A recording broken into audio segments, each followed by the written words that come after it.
We begin tonight following developing news out of Minneapolis, where federal officers shot and killed an ICU nurse with ties to Colorado. Graphic video shows 37-year-old Alex Preddy getting taken to the ground by immigration officials. The Department of Homeland Security says the officers acted in self-defense because Preddy had a gun. Video from the scene, though, disputes that narrative, as federal officials have not been able to say whether Preddy ever had the gun in his hand or pointed it at officers. Preddy's parents live here in Colorado. They released a statement tonight following the death of their son that read in part, quote, "We are heartbroken, but also very angry. Alex was a kind-hearted soul who cared deeply for his family and friends, and also the American veterans whom he cared for as an ICU nurse at the Minneapolis VA hospital." It continues, "Alex is clearly not holding a gun when attacked by Trump's murdering and cowardly ICE thugs. He has his phone in his right hand and his empty left hand is raised above his head," his parents wrote. They criticized the administration's response to this shooting, calling it sickening. Good evening. Thanks for joining us tonight. I'm Jennifer Meckles. And I'm Mark Salinger. The U.S. Attorney General says more federal agents are on their way as the National Guard in Minnesota is called in by the governor. CNN's Mary Bell Gonzalez has the latest from Minneapolis. An already tense scene in Minneapolis, Minnesota, now inflamed by the deadly shooting of 37-year-old Alex Preddy by a Border Patrol agent Saturday. Protesters were marching in the city calling for Immigrations and Customs Enforcement to leave. We're mad that our people are getting murdered. ICE is creating a massive problem here. They are the violence in this city. The Department of Homeland Security said agents were conducting a targeted operation when an armed individual approached them. The officers attempted to disarm this individual, but the armed suspect reacted violently. Fearing for his life and for the lives of his fellow officers around him, an agent fired defensive shots. Several elected leaders are denouncing that account. The Trump administration has already called Alex Preddy a domestic terrorist. He was a nurse. Video shows an officer appeared to move the gun just before the shooting, according to a CNN analysis. Minnesota Governor Tim Walz adds Preddy was a lawful gun owner. He's demanding a state-led investigation into the shooting, as state investigators claim federal officials are impeding their access. The federal government cannot be trusted to lead this investigation. The state will handle it, period. The Minneapolis mayor says the city will seek a temporary restraining order to halt immigration operations there. The chaos that we are seeing is caused directly by ICE, Border Control, and this federal administration. I'm Mary Bell Gonzalez reporting. And Senate Democrats are now threatening a partial government shutdown over Department of Homeland Security following the shooting, over the funding for them. Senate Minority Leader Chuck Schumer said this evening Democrats will block a government spending bill that includes some money for DHS. ICE is, of course, a part of DHS, and there's a Friday deadline to pass that bill. Both of Colorado's Democratic senators, Michael Bennet and John Hickenlooper, both Democrats, have already come out against the votes for the DHS funding. That was even before the shooting. Today, both issued strong condemnations of the killing of Alex Preddy. Senate Republicans need about at least 6 or 7, maybe 8 Democrats to vote with them. The odds of that happening now by Friday are low. This is, of course, a developing story that's changing very rapidly in Minnesota. We'll have the latest from Minneapolis tomorrow morning on 9 News Mornings.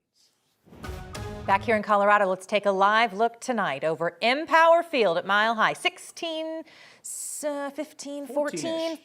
hours We're to moving kick closer. Off. We're getting there. Broncos, Patriots, AFC Championship, and it's going to be a frigid start to the game. To talk about that, we have meteorologist Corey Reppenhagen with us tonight.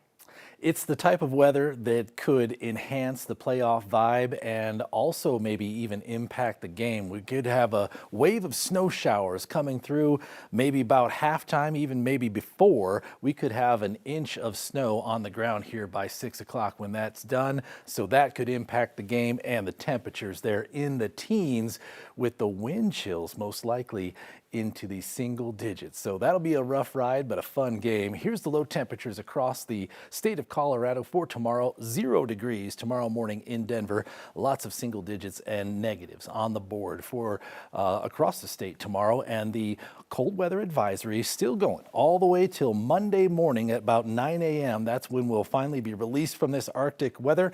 Wind chills could still hit that -10 to -20 range, and they already have. Look at these wind chills. These are the lowest wind chills we've seen so far. Akron down to -23, Sterling -22, and it's ongoing. More details coming up in a minute.